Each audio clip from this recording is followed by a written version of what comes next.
बिस्मिल्लाहिर्रहमानिर्रहीम। अस्सलाम वालेकुम नाज़रीन। बहुत पुराने वक्तों की बात है कि इब्न सबात बगदाद का नामी गिरामी चोर था। हजारों चोरियां करने के बावजूद कानून की गिरफ्त में न आता था। आखिर कब तक बचता, एक दिन उसे गिरफ्तार कर ही लिया गया। कानून वक्त के मुताबिक इसका एक हाथ काट दिया गया। बाद अज़ा उसे जेल भेज दिया गया। बगदाद के लोग उसका जिक्र हाथकट्टा शैतान के नाम से किया करते थे। कैद बमशक्कत काट रहा था। 10 साल कैद काटने के बाद एक दिन वो जेल से फरार हो गया। जेल से बाहर आते ही वो अपनी पेशे यानी चोरी खेती में दोबारा मुलव्वस हो गया। एक हाथ कट जाने और कैद बमशक्कत की सजा उठाने के बावजूद इसके मिजाज में जरा बराबर असर न हुआ था। एक रात वो अपनी मुहिम पर निकला और फिरते फिराते एक बड़े से घर में दाखिल हुआ।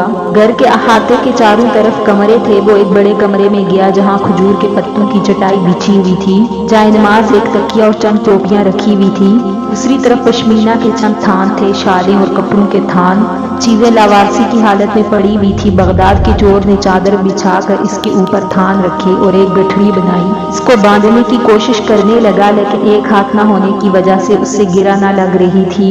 इस वक्त एक ज़ईफ शख्स कमरे में दाखिल हुआ। सबात को गठरी बनाते देखकर कहा, भाई ये काम तुमसे ना होगा, मैं तुम्हारी मदद कर देता हूँ। सबात ने उसे अपने साथ में ला लिया। कपड़ों की 2 गठरियां बनाई। बड़ी गठरी ज़ईफ शख्स ने अपने सर पर रखी और छोटी बात को दे दी। कहा, तुम्हारा हाथ नहीं है इसलिए तुम कम वजन उठाओ और जहाँ कहोगे मैं इसे पहुँचा दूंगा।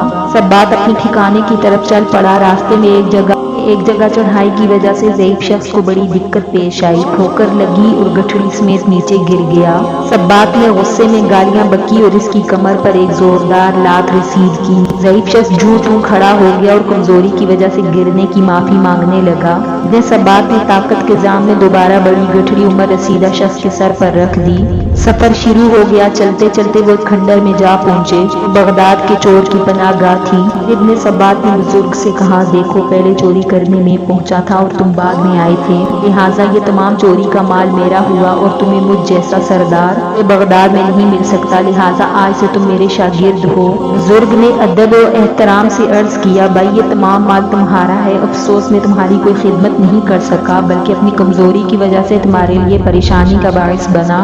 इसके लिए माफी मांगता हूँ और रुखसती की इजाजत चाहता हूँ। खुदा हाफिज कहकर वो शहर की जानिब चल पड़ा। दूसरी तरफ इब्न सबात के दिलो दिमाग और ज़मीर को अपने साथी के हुस्न सलूक ने झंझोड़ कर रख दिया। अपने ज़मीर की ख्वाहिश ने उसे बेचैन कर दिया। सुबह होते ही बगदाद का चोर इस रात के साथी अजनबी चोर की तलाश में निकला ताकि अपने गुज़श्ता रात के सलूक की माफी मांग सके। सोचता हुआ वो रात वाली इमारत के बाहर जा पहुंचा। हाँ, रात को इसने चोरी की थी, मगर वहाँ चोरी के बाद कोई अफरा तफरी नजर न आई, बल्कि लोग जोक दर जोक इस घर में एहतराम से जाते नजर आए। बगदाद के चोर ने एक शख्स से पूछा कि ये किसका मकान है। उसने कहा, लगता है तुम बगदाद में नए हो, ये बाबरकत मकान हमारे शेख जुनैद बगदादी रहमुल्लाह का आस्ताना इल्म है। बात ने नाम तो सुन रखा था, मगर दीदार की सआदत से अब तक महरूम था। सोचा आज इत्तफाकन इस नेक बुजुर्ग हस्ती का दीदार ही कर लूंगा। जाकर कमरे में झांका, देखा वही रात वाला उमर रसीदा साथी मुसल्ले पर बैठा दर्स दे रहा है। बाअदब लोगों से कमरा भरा पड़ा है। इतने में आजान हुई, सब नमाज के लिए मस्जिद जाने लगे। बगदाद का मशहूर आलिम चोर इब्न सबात बेसाख्ता रोते हुए आपके कदमों में जा गिरा। गुज़श्ता रात की बदअखलाकी पर माफी तलब करने लगा। जुनैद बगदादी ने उसे जमीन से उठाकर अपने गले से लगा लिया। मुस्कुराते हुए फरमाया, तौबा अभी भी खुला है। इब्न सबात की दुनिया एक लम्हे में बदल चुकी थी। वो शेख के हल्का इरादात में दाखिल हो गया। वो हाथकट्टा शैतान साबु बगदाद का शातिर चोर शेख जुनैद बगदादी के सारे गिरदों से ज्यादा इबादत गुजार बन गया।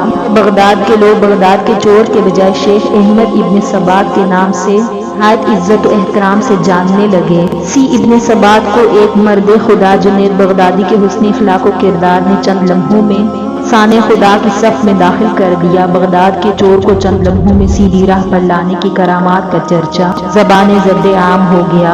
ये था एक सच्चा वाकया। यह आज की वीडियो आपको पसंद आई होगी। ऐसी ही एक और वीडियो के साथ, तब तक के लिए अल्लाह हाफिज।